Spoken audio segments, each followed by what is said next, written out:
என்ன என்ன சொல்றீங்க? இவங்க ஜான்சி இல்லையா? ஜான்சின்னு தானே போலீஸ் அரெஸ்ட் பண்ணிருக்காங்க. ஜான்சி எல்லாம் பிடிக்கிறதுக்கு இனிமே ஒருத்தன் பிறந்து வரணும். அப்ப இவங்க யாரு? ஆந்திரா வேல்ராஜோட பொண்ணு.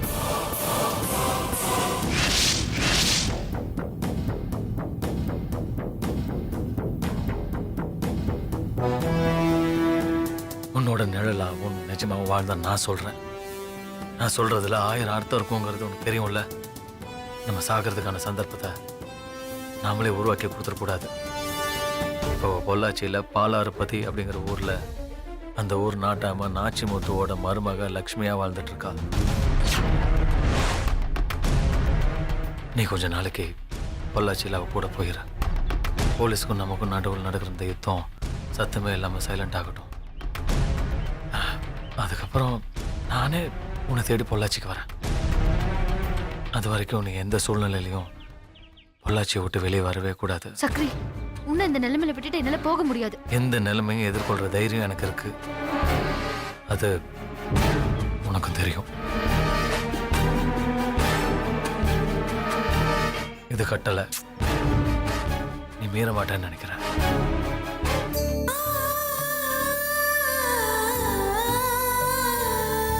சரி, நான் இப்ப என்ன பண்ணும்?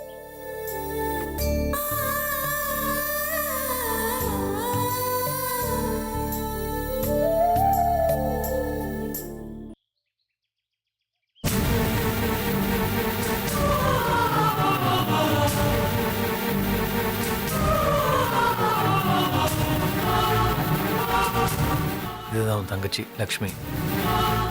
பாக்குறதுக்கு அப்படியே என்ன மாதிரியே இருக்கா. இனிமே உனக்கு இந்த வேஷம் வேணாம்.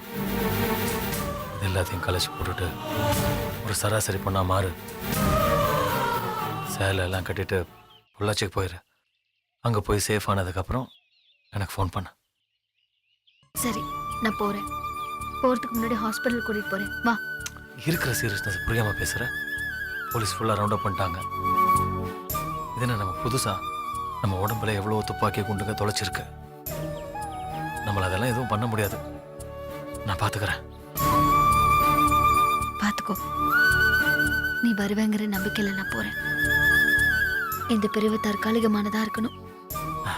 நிச்சயமா நிரந்தரமாகாது.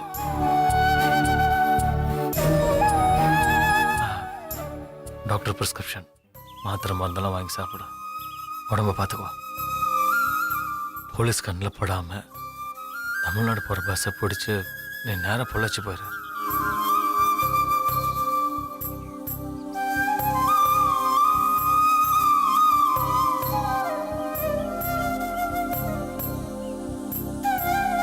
சித்தூர்ல பெரிய நம்ம வாழ்க்கை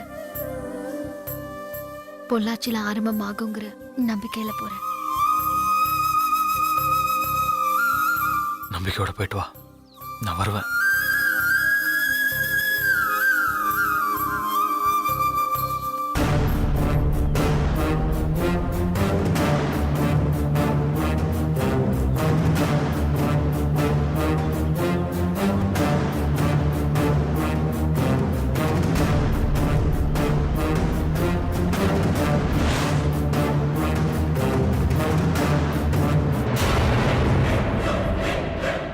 ஜான்சி தமிழ்நாட்டுக்கு போனதுக்கு அப்புறம் தான் தமிழ்நாட்டிலையும் எங்களை தேட ஆரம்பிச்சிட்டாங்கன்னு எங்களுக்கு தெரிய வந்தது. தாசில்தாரோட ஆளுங்க பொள்ளாச்சியில் ஜான்சி இருக்கிறத தெரிஞ்சுட்டு அங்கே போயிருக்காங்க. போன இடத்துல லக்ஷ்மியை ஜான்சியா நினச்சி தூக்கியிருக்காங்கன்னு நினைக்கிறேன். ஆள் மாறாட்டமாகி ஜான்சி லக்ஷ்மி வீட்டுக்கு போயிருக்கா. போன இடத்துல தான் அவன் செத்து இருக்கா. தாசில்தார் ஆளுகளோட இந்த லக்ஷ்மி போலீஸ்ல மாட்டியிருக்கா. இதுதான் நடந்திருக்கு. அப்போ நான் மெடிக்கல் ஷாப் போறதுக்கு முன்னாடி ஜான்சியும் அங்க போயிருக்கா. அவ வாங்க மருந்து சில்லறைதான் அந்த கடைக்காரர் நானே நினைச்சு கொடுத்தாரு. நான் மருந்து வாங்கிட்டு வந்துட்டு இருக்கும்போது அங்க தாசில்தாரோட ஆளுங்க ஜான்சின்னு நினைச்சு என்ன தூக்கிட்டு போயிருக்காங்க. நான் என் குழந்தைய ஹாஸ்பிட்டல்ல விட்டுட்டு வந்தேன். எப்படி என் குழந்தை வீட்டுக்கு போனான்னு கூட எனக்கு தெரியாது. ஜான்சி எப்படி என் வீட்டை கண்டுபிடிச்சு போனான்னு எதுவுமே எனக்கு தெரியாதுங்க.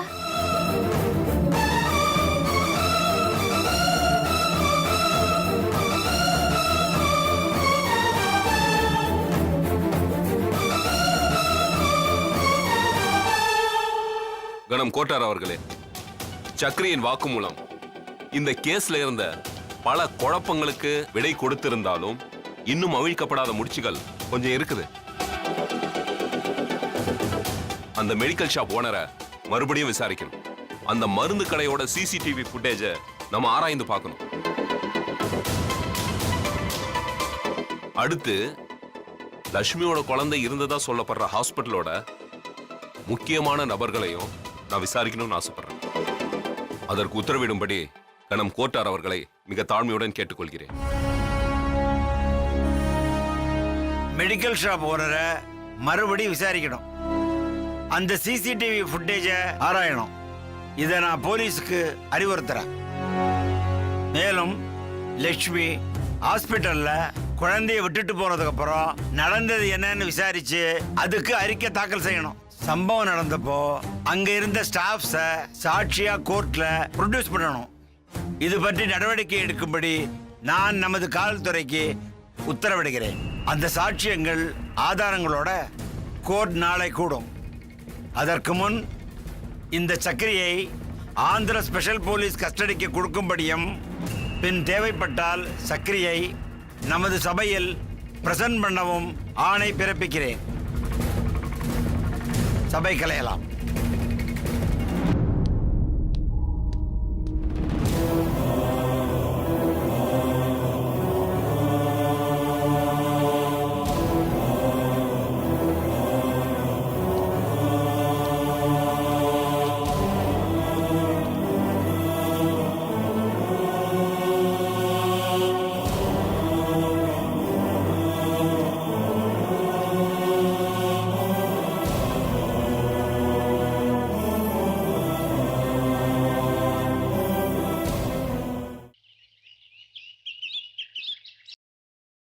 எப்படி வாழ்ந்த குடும்பம்.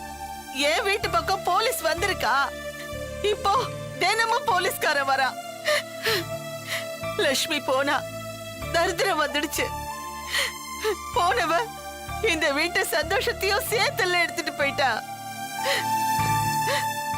ஒன்னா ரெண்டா பிரச்சனையை சமாளிக்கிறதுக்கு. இதுக்கெல்லாம் கடவுளே எப்ப விடிவு காலம் வரும். எங்க லட்சுமி மட்டும் உயிரோட இருந்திருந்தா எங்களுக்கு இந்த பிரச்சனை வந்திருக்குமா? அப்படியே பிரச்சனை தான் வந்திருந்தா அவ பாத்துக்கிட்டு சும்மா தான் இருந்திருப்பாளா? அத்தை, என்ன எனக்கு என்னவோ நம்ம வீட்டுல நடக்கிற பிரச்சனை எல்லாத்துக்கும் நாம தான் காரணம்னு தோணுது. என்ன சொல்ற? ஆமா அத்தை, போலீஸ் ஸ்டேஷன்ல நான் ஜான்சி இல்ல லக்ஷ்மி தான் சொல்லும் போது நம்ம யாராவது கேட்டோமா? எங்க லக்ஷ்மி செத்து போயிட்டா, நீ ஜான்சி தான் சொல்லிட்டு வந்துட்டோம். அவங்க சொல்றதுல ஏதோ ஒரு உண்மை இருக்குமோ நம்ம யாராவது யோசிச்சோமா? அப்படி யோசிச்சிருந்தா என்ன எதுன்னு ஆராய்ஞ்சிருப்போம், உண்மை எதுன்னு தெரிஞ்சிருக்கும். அதை விட்டுட்டு நீ ஜான்சி தான் விட்டு வந்துட்டோம். இப்போ இல்ல நான் லக்ஷ்மி தான் ப்ரூவ் பண்றதுக்கு அவங்க போராடிட்டு இருக்காங்க. அந்த போராட்டம் நம்மளுக்கு டார்ச்சரா தெரியுது, பிரச்சனையா தெரியுது. என்னடி பேசுற நீ? லட்சுமி செத்து போனதுதான் நம்ம கண்ணால பார்த்தோமே. அவ உயிர் கொஞ்சம் கொஞ்சமா நம்ம வீட்டுல தானே போச்சு. அப்படி இருக்கிறப்போ இவ லட்சுமின்னு சொன்னா நாம எப்படி காது கொடுத்து கேக்குறது? அதெல்லாம் எனக்கும் புரியுது அத்தை. ஆனா நமக்கு தெரியாத விஷயம் நிறைய இருக்குல்ல. ஒரே உருவத்துல ரெண்டு பேரு, லக்ஷ்மி அக்காவா ஜான்சியான்னு அவங்களே சொன்னாதானே தெரியும். அதுவும் நம்ம ஜான்சின்னு நினைச்சிட்டு இருக்கவங்க நான் தான் லக்ஷ்மின்னு சொல்றாங்க. நம்ம தான் நம்ப மாட்டேங்கிறோம். கண்டவ வந்து நான் தான் லட்சுமின்னு சொல்லுவா. எல்லாத்தையுமே நம்பணுமா? அவங்க தான் லக்ஷ்மி அக்கான்னு ப்ரூவ் பண்றதுக்கு அவ்வளவு ஆதாரம் தராங்கல்ல, நம்ம தான் ஏத்துக்க மாட்டேங்கிறோம். அது அவ டைரியை படிச்சு படபடபடன்னு சொல்றா. சரி, டைரிய படிச்சு சொன்னதாவே இருக்கட்டும். அதே டைரிய தேடி எதுக்கு இந்த வீட்டுக்கு வரணும்? அதாண்டி எனக்கு புரியவே மாட்டேங்குது. அந்த டைரி கிடைச்சா அவங்க கொடுத்த ஆதாரம்லாம் அந்த டைரியை வச்சு கொடுக்கல நானே ப்ரூவ் பண்ணுவேன். நான் உன்னை கேக்குறேன், அதுக்கு மட்டும் பதில் சொல்லுங்க. டைரி எழுதுறதுக்குன்னு ஒரு வரமுறை இருக்கு. காலையில எந்திரிச்சதுல இந்த நைட்ல படுக்கிற வரைக்கும் எழுதி வைப்பாங்க. அப்படி எழுதினா டைரி எல்லாம் பத்தாது, பண்டில் பண்டிலா பேப்பர் தான் தேவை. டைரின்றது ஒரு குறிப்பு. அதுல எழுதினவங்களுக்கு மட்டும்தான் அதுல என்ன எழுதிருக்காங்கன்னு புரியும். மத்தவங்களுக்கு எல்லாம் புரியறதுக்கு சான்ஸே கிடையாது. என்னடி எனக்கு ஒண்ணுமே புரிய மாட்டேங்குது. அத்தை,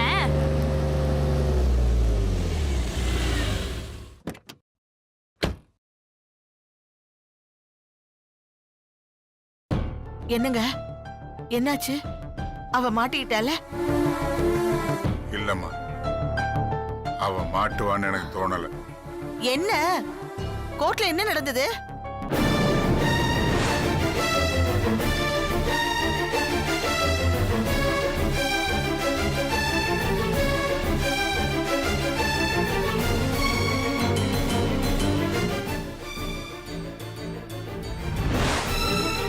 அப்போ அது ஜான்சி இல்லையா? அப்படித்தான் அவங்க ஆளே சொல்றான். ஏங்க நம்ம வீட்ல நம்ம கண்ணு முன்னாடி இறந்தது ஜான்சி தானா? அப்படித்தாம்மா லட்சுமி சொல்றான். லட்சுமியா? அது லட்சுமியா ஜான்சியானே தெரியல, ஆனா அவ அப்படி சொல்றாம்மா. மாமா இன்னும் என்ன மாமா சந்தேகம்? கோர்ட்ல இருக்கிறது நம்ம லட்சுமி அக்கா தான். நான் அடிச்சு சொல்லுவேன். ஆ, அது எப்படி? நம்ம வீட்ல இருந்த லட்சுமியும் ஆந்திராவுல இருந்த ஜான்சியும் ஒரே நேரத்துல எப்படி இடம் மாறுவாங்க?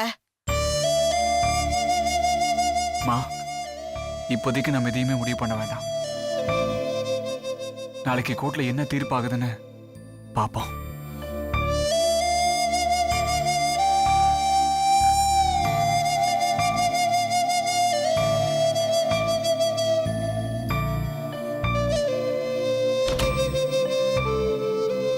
அனு,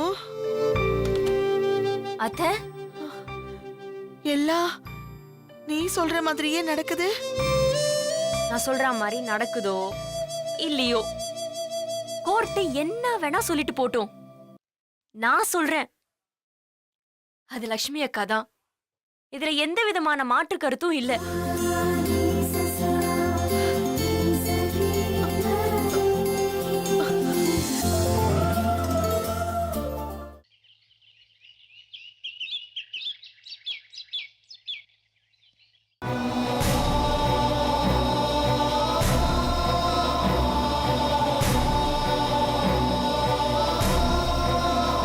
உனக்கு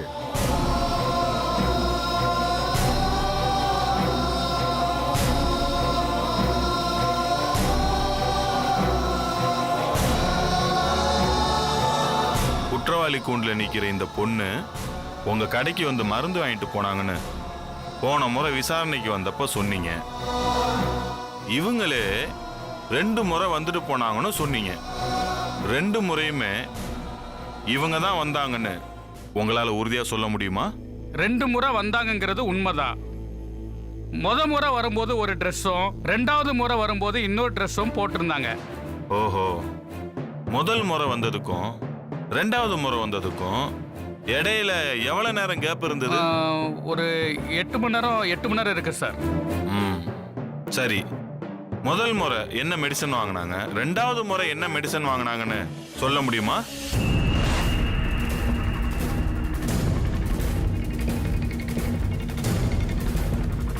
இந்த மருந்து வேணும்.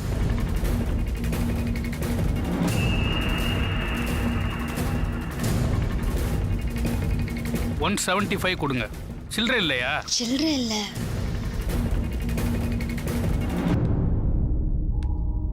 ஹலோ, என்னங்க? முதல் தடவை பெரியவங்களுக்கான மெடிசன்ஸ் வாங்கினாங்க. இந்த மருந்தெல்லாம் சீக்கிரம் கொடுங்களேன்.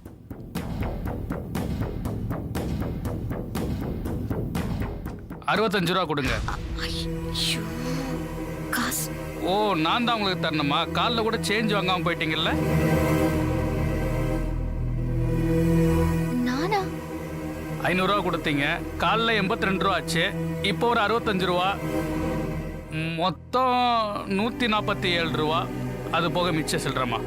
இல்லங்க, நான் எப்போ வந்தேன்? நான் வரவே இல்லை. அம்மா, நான் காலைல கூப்பிட்டேன், நீங்க தான் மீதி சில்லற வாங்காம போயிட்டீங்க. இந்தாங்க. என்ன சொல்றீங்க? நான் இப்பதான் நான் வரேன். சொல்லுங்க. கோல்டு பிடிச்சிருக்கு, டேப்லெட் கொடுங்க. இதோ தர்றேன், வெயிட் பண்ணுங்க. இது ஏன் பணம் இல்ல. நான் கிளினிக் போயிட்டு வந்து பேசுறேன். ரெண்டாவது தடவை வாங்கினது குழந்தைகளுக்கான காப் சிரப்பு. அதுக்கான ஆதாரத்தை நான் ஏற்கனவே கோர்ட்ல கொடுத்துருக்கிறேன். கடையோட சிசிடிவி ஃபுட்டேஜ் ஏற்கனவே கொடுத்துருக்கேன். ஓ யுவர் ஆனர், அந்த ஃபுட்டேஜ் ஆராய்ஞ்சது பெரிய எக்ஸ்பர்ட்டுங்க. வந்த 2 பேரும் உருவத்துல ஒரே மாதிரி இருந்தாலும் வெவ்வேறு ஆளுதான்னு சொல்லியிருக்காங்க. அவங்க சொல்ற டீட்டெயிலை வச்சு பார்க்கும்போது முதல்ல வந்தது ஜான்சியா தான் இருக்கணும், ரெண்டாவதா வந்தது லட்சுமியா இருக்கணும்னு தோணுது. அவங்க சொல்ற டீட்டெயிலை வச்சு பார்க்கும்போது முதல்ல வந்தது ஜான்சியா தான் இருக்கணும், ரெண்டாவதா வந்தது லட்சுமியா இருக்கணும்னு தோணுது. மெடிக்கல் ஷாப்புக்கு அந்த குறிப்பிட்ட இடைவேளையில லட்சுமியும் வந்திருக்காங்க, இந்த ஜான்சியும் வந்திருக்காங்க. இதுல நாட்டாம வீட்டுக்கு போனது யாரு, கடத்தப்பட்டது யாருன்னு தெரிஞ்சா கிட்டத்தட்ட இந்த கேஸே முடிஞ்ச மாதிரி தான் யுவர் ஆனர். நீங்க போலாம். வரங்க ஐயா, வரேன் சார். யுவர் ஆனர், இவருக்கு அடுத்ததா லட்சுமியோட குழந்தைக்கு ட்ரீட்மெண்ட் கொடுத்த அந்த ஹாஸ்பிட்டல்ல இருந்து நர்ஸ் வந்திருக்காங்க. அவங்கள விசாரிக்கிறதுக்கு உங்க அனுமதி வேணும். அவங்க பேரு மிஸ் நிர்மலா. நிர்மலா, நிர்மலா, நிர்மலா.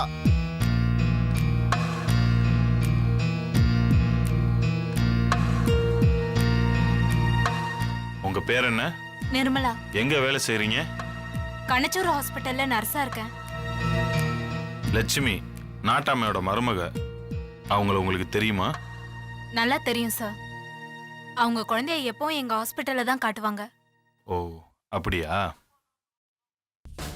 கடைசியா உங்க ஹாஸ்பிட்டலுக்கு அவங்க எப்போ வந்தாங்கன்னு சொல்ல முடியுமா? ஒரு மாசம் இருக்கும் சார். அப்போ அவங்க கிட்ட நீங்க ஏதாவது பேசுனீங்களா, இல்ல அவங்க உங்ககிட்ட ஏதாவது பேசுனாங்களா? குறிப்பிட்டு சொல்லும்படி அங்க ஏதாவது நடந்துச்சான்னு சொல்ல முடியுமா? மறக்க முடியாத சம்பவமே நடந்துச்சு. அது என்னன்னு சொல்லுங்களேன். அவங்களோட குழந்தைக்கு ஹை ஃபீவரா இருந்துச்சுன்னு கொண்டு வந்தாங்க. டாக்டர் பார்த்துட்டு மருந்து எழுதி கொடுத்தாங்க. குழந்தைக்கு இன்ஜெக்ஷன் அலர்ஜின்னு சிரப் எழுதி கொடுத்து உடனே வாங்கி கொடுக்க சொன்னாங்க. பாவம் ரொம்ப படபடப்பா இருந்தாங்க. குழந்தைய என்ன பாத்துக்க சொல்லிட்டு மருந்து வாங்கிட்டு வரேன்னு போனவங்க ரொம்ப நேரம் அங்கேயும் வரல. எல்லாரும் போயிட்டாங்க. நான் என்ன பண்றதுன்னு தெரியாம குழந்தைய தூக்கிட்டு அவங்கள தேடி வந்தேன்.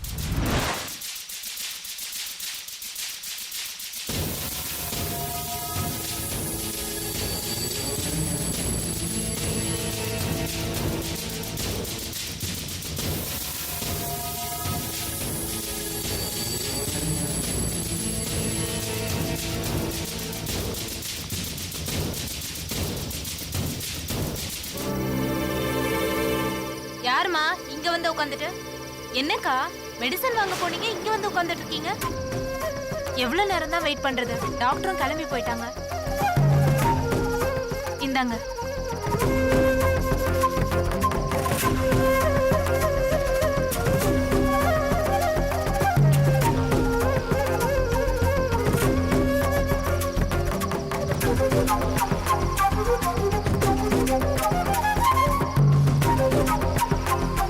ஏன் ஒரு மாதிரியா இருக்கீங்க?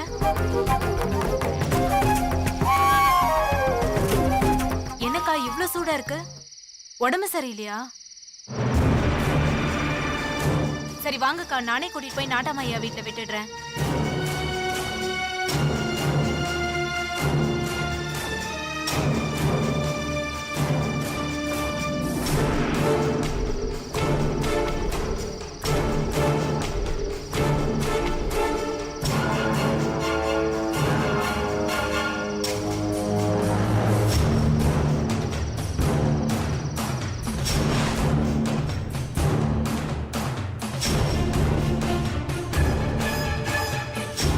மெடிக்கல் ஷாப்புக்கு போறப்போ அவங்களுக்கு ஜுரம் இருந்துச்சா? இல்ல சார், அப்படி இருந்த மாதிரி ஒண்ணும் தெரியல. வேற ஏதாவது வித்தியாசத்தை பாத்தீங்களா? ஒரு விஷயம் சார், அவங்க போனப்ப இருந்த Dress வேற, வரப்ப இருந்த Dress வேற. குறிப்பிட்டு சொல்லும்படியா வேற ஏதாவது? சார், என்ன பொறுத்த வரைக்கும் மெடிக்கல் ஷாப் போனவங்களுக்கும் திரும்பி வந்தவங்களுக்கும் நிறைய வித்தியாசம் இருந்துச்சு. அவங்க கழுத்துல இருந்த தாலி அறுந்து கிடந்தது தெரியல, அவங்க குழந்தைய தெரியல, கடைசியா அவங்க வீடாவது அவங்களுக்கு தெரிஞ்சுதான்னு எனக்கு தெரியல. நான் அதனாலதான் அவங்கள வீட்ல இறக்கி விட்டுட்டு நான் என் வீட்டுக்கு வந்துட்டேன். ராத்திரி முழுக்க எனக்கு தூக்கமே வரல. காலையில அவங்கள பார்க்கலான்னு ஃபோன் பண்ணா அவங்க இறந்துட்டாங்கன்னு சொன்னாங்க. எனக்கு ரொம்ப கஷ்டமாயிடுச்சு சார்.